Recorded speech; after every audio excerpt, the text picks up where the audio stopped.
গত কয়েকদিন যাবৎ চুয়াডাঙ্গাতে প্রচন্ড পরিমাণ শীত করছে। বিশেষ করে গত ৩ দিন যাবৎ শীত ছিল প্রচন্ড। আর এই শীতের কারণে চুয়াডাঙ্গা জেলা সদর হাসপাতাল সহ এই জেলার যে সমস্ত উপজেলা স্বাস্থ্য কমপ্লেক্স গুলো আছে সেগুলো কিন্তু বাড়ছে প্রতিনিয়তই। ডায়রিয়া জনিত রোগীর সংখ্যা, বিশেষ করে ঠান্ডা শীতের সবচেয়ে বেশি দুর্ভোগে পড়েছে শিশুরা। কারণ এই শীতের সময় আমরা দেখেছি হাসপাতালগুলোতে যে প্রতিটা স্থানেই কিন্তু প্রচন্ড পরিমাণে শিশু রোগী ভর্তি হচ্ছে ডায়রিয়া জনিত আক্রান্ত এবং ঠান্ডা জনিত রোগে আক্রান্ত হচ্ছে বেশি। তবে আমি আবহাওয়া অফিসে কথা বলে তারা কিন্তু জানিয়েছেন যে আজকে দেশের সর্বনিম্ন তাপমাত্রা চুয়াডাঙ্গায় রেকর্ড করা হয়েছে 13.0 ডিগ্রি সেলসিয়াস।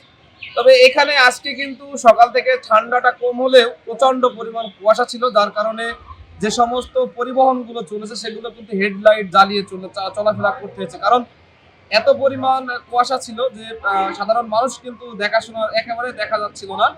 তবে 12:30টার দিকে সূর্য দেখা মিললেও সেখানে কিন্তু রোদের উত্তাপটা ছিল একেবারে কম। সে কারণে কিন্তু মানুষ কিন্তু বের হয়েছে 12:30টার পর থেকে ঘর থেকে। তবে আমি হাসপাতালে চিকিৎসকদের সাথে কথা বলে তারা কিন্তু জানিয়েছেন যে শীতের সময় বিশেষ করে শিশুদের দিকে একটু নজর দিতে হবে বেশি। কারণ এই সময় শিশুর রোগে কিন্তু আক্রান্ত হয় বেশি। ঠান্ডা জনিত রোগীর সংখ্যা কিন্তু বেড়ে যায়। সে কারণে বাচ্চাদের দিকে একটু নজর দিতে হবে। পাশাপাশি তাদের গরম কাপড় পরানোর জন্য কিন্তু তারা সবসময় পরামর্শ দিচ্ছে এবং বাচ্চাদের দিক থেকে বাড়তি নজর দেওয়ার জন্য কিন্তু চিকিৎসকরা পরামর্শ দিচ্ছে। তো আসলে এই ছিল আমার কাছ থেকে চুয়াডাঙ্গা জেলার শীতের সর্বশেষ তথ্য।